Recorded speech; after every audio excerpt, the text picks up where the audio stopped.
Il Veneto resta in fascia arancione.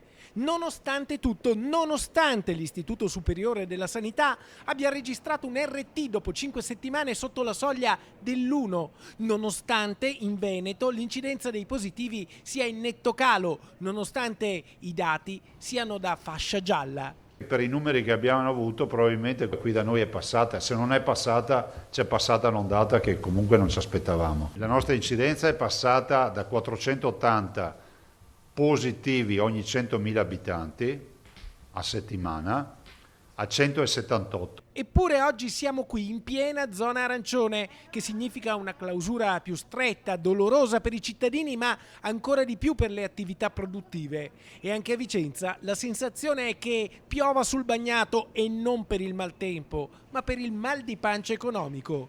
I cittadini la prendono come un sacrificio da fare loro malgrado. Dobbiamo fare un sacrificio per il bene di tutti. Dobbiamo capire che se non...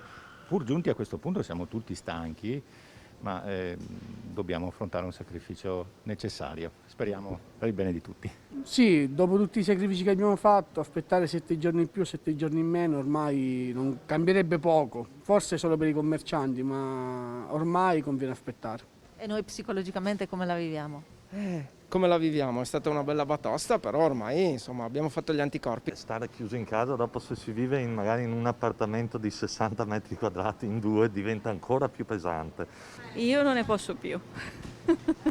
Capisco le necessità, la salute, però sono effettivamente un po' stanca. Però facciamo quello che serve. Che cos'è che rende più difficile questa zona arancione? Per quello che mi riguarda, il non poter uscire a trovare parenti, amici, mio papà e mio figlio sono fuori regione, il mio lavoro è in un'altra regione, quindi sono 9 mesi in smart working, insomma, impegnativo. Io in questo momento penso di più a chi non ha lavoro, a chi magari fa fatica a trovarlo vista questa situazione.